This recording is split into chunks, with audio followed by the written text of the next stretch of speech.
Apa yang disampaikan oleh Mbak Puan ini kalau bagi saya memang wajar. Ketika kawan lama yang kemudian sekarang menjadi lawan baru, apalagi ketika dia kemudian bergabung dengan pihak atau kubu yang dulu justru menjelek-jelekan, menghina dia. Padahal kita di 2014, di 2019, kita ini benar-benar mendukung Presiden Jokowi supaya apa? Supaya tidak memilih Prabowo, supaya tidak menjadikan Prabowo sebagai pemimpin di negara ini. Nah sekarang orang yang mati-matian kita bela dulu, justru malah bergabung ada di sana dan kita harus ikut ke sana. Ya enggak lah, ngapain?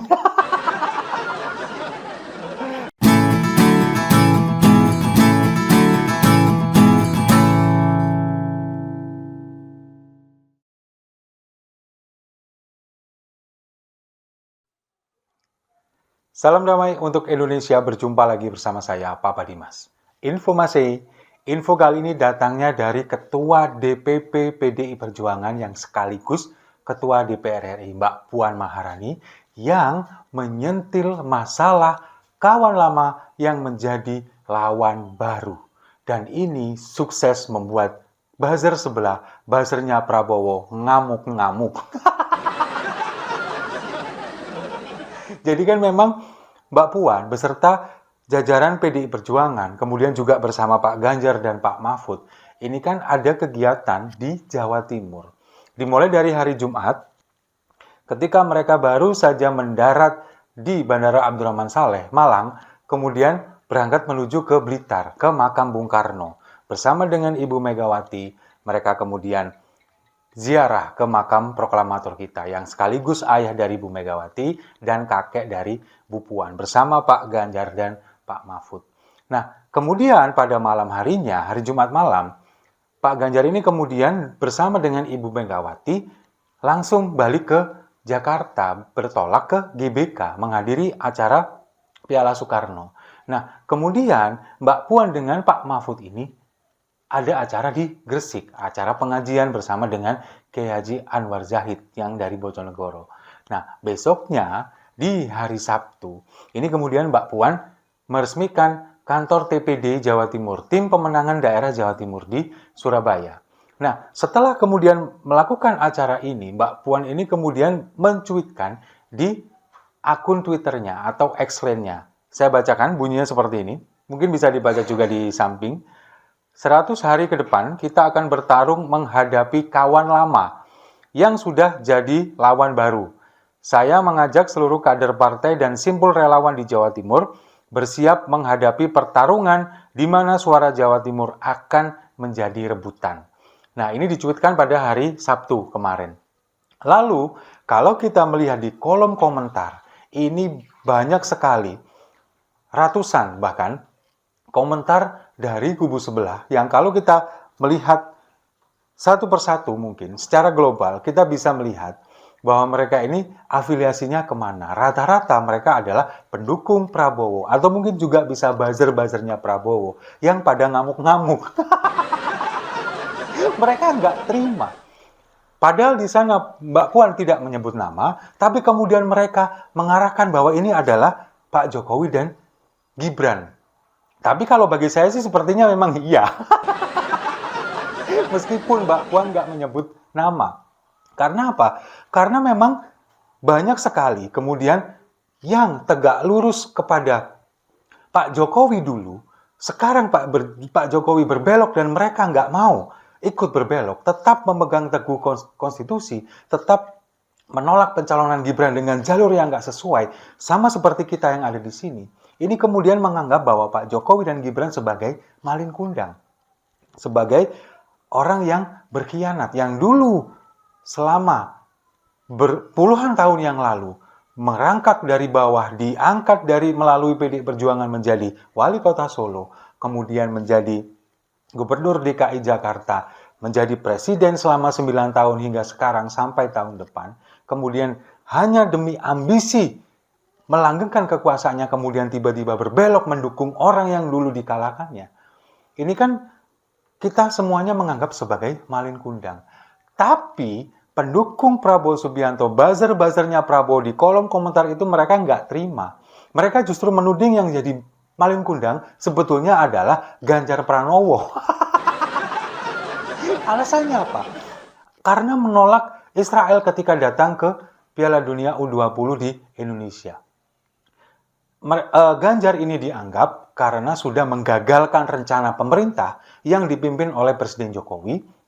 Kemudian gara-gara itu Presiden Jokowi yang sudah mempersiapkan segalanya termasuk Gibran, salah satu menjadi venue di Solo, di Stadion Manahan sudah dipersiapkan ternyata batal. Ini kemudian semua kesalahan ditimpakan kepada Ganjar Pranowo dan dianggap sebagai malin kundang.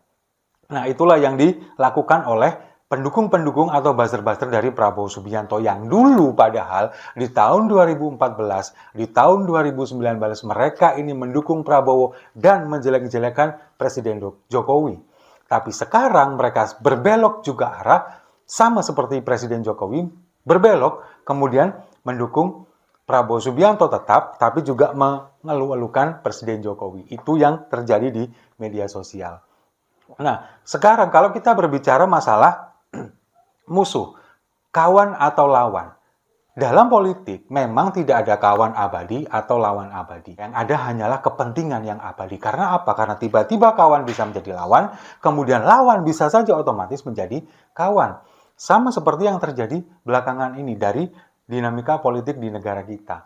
Nah, itulah yang kemudian oleh buzzer-buzzer dari Prabowo Subianto mengatakan ini adalah blunder seorang Puan Maharani yang mengatakan seperti itu. Tidak ada kawan dan lawan di dalam dunia politik. Tidak ada sama sekali. Yang ada hanyalah kepentingan. Iya, memang benar. Tapi secara etika, secara moral, orang berpindah partai, berpindah haluan itu memang hal yang wajar. Tapi ketika tidak ada adab di sana, tidak ada permisi di sana, kemudian tidak ada rasa terima kasih di sana, seolah-olah habis manis sepah dibuang, inilah yang kemudian membuat, kalau bagi saya melihat, mungkin dari PDI Perjuangan sendiri ya merasa sakit hati. Ya iyalah, bagaimana dulu ketika Pak Jokowi tidak ada yang mau mengakomodir dia menjadi wali kota Solo, hanya satu-satunya PDI Perjuangan yang mau. Itu pun juga karena rekomendasi dari Pak F.X. Rudi. Kemudian bagaimana ketika menantunya, Bobi Nasution juga maju dari Partai PDI Perjuangan menjadi wali kota Medan. Lalu kemudian bagaimana Gibran menjadi wali kota Solo juga melalui PDI Perjuangan. Padahal dulu PDI Perjuangan sudah punya calon sendiri. Lalu kemudian Pak Jokowi berusaha untuk mendekati Bu Mega dengan istilah kata lain ini mengemis-ngemis supaya anaknya yang dimajukan. Ternyata memang benar Gibran yang dimajukan. Dan alhamdulillahnya karena menyandang sebagai putra dari presiden akhirnya bisa memenangkan hati masyarakat. Padahal kalau saya melihat yang dilihat ini sebetulnya Pak Jokowinya bukan Gibrannya pada waktu itu. Nah inilah. Jadi apa yang disampaikan oleh Mbak Puan ini kalau bagi saya memang wajar. Ketika kawan lama yang kemudian sekarang menjadi lawan baru, apalagi ketika dia kemudian bergabung dengan pihak atau kubu yang dulu justru menjelek-jelekan, menghina dia. Padahal kita di 2014, di 2019, kita ini benar-benar mendukung Presiden Jokowi supaya apa? Supaya tidak memilih Prabowo, supaya tidak menjadikan Prabowo sebagai pemimpin di negara ini. Nah sekarang orang yang mati-matian kita bela dulu justru malah bergabung ada di sana dan kita harus ikut ke sana. Ya enggak lah, ngapain? Ya mending kita sekarang tatap fokus ke depan, ke pemilu yang akan berjalan kurang dari 5 bulan lagi, di bulan Februari tahun 2024. Bulan ini, akhir bulan November ini sudah mulai masuk masa kampanye. Makanya Mbak Puan kan bilang 100 hari ke depan selama kurang lebih 3 bulan kita akan bertarung melawan kawan lama yang menjadi lawan baru. Dan kenapa kok harus ada di Jawa Timur? Karena memang ketika di Jawa Barat ini kemungkinan memang kalau kita melihat dari pemilu sebelumnya itu didominasi oleh Prabowo Subianto. Pemilih Prabowo Subianto memang sangat banyak sekali. Tapi di Jawa Tengah ini kemudian pemilih dari Pak Jokowi dulu di 2014 dan 2019, dan sekarang ketika melihat hasil survei, Ganjar Pranowo ini menempati urutan pertama di Jawa Tengah. Nah, di Jawa Timur ini adalah perang memang yang harus dimenangkan. Ada Pak Mahfud di sana sebagai tokoh asli Jawa Timur. Kemudian di kubu Anies Baswedan ada Caimin yang juga orang asli Jawa Timur dan Nadiin.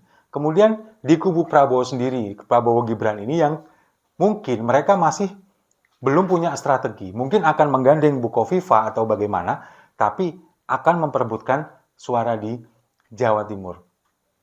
Nah, lalu banyak sekali mereka yang beranggapan kenapa kok harus di Jawa Timur? Emangnya di daerah lain nggak ikut pemilu, cuma jadi penonton aja. Kenapa harus di Pulau Jawa? Ya karena memang penduduk kita sekarang itu masih terpusat di Pulau Jawa.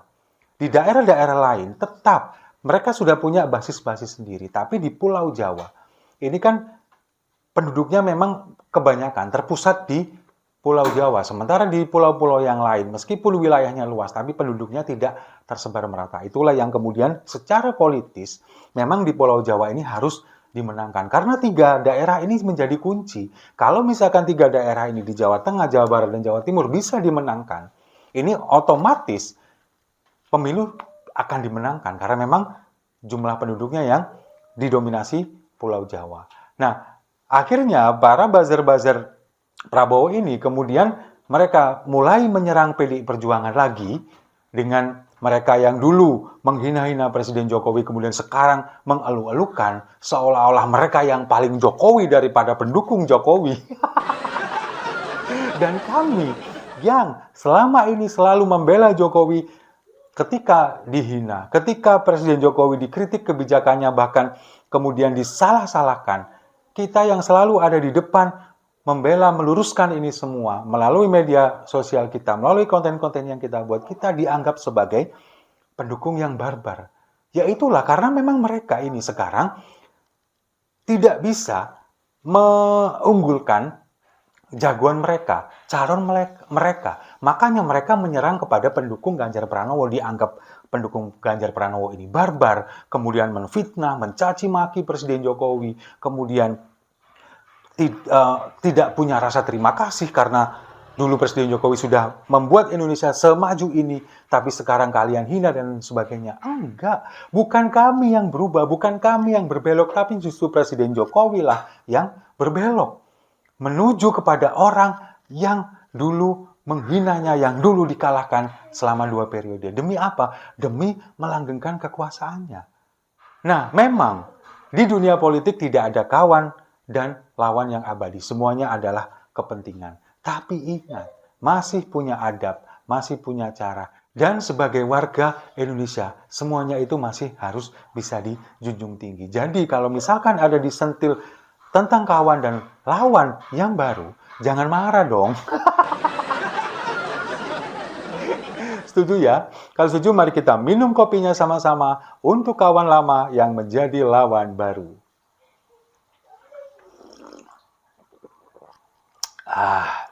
Saya rasa itu. Terima kasih sudah menyimak. Jangan lupa like, komen, dan subscribe. Sampai jumpa di video-video saya selanjutnya. Gerak cepat, Indonesia maju.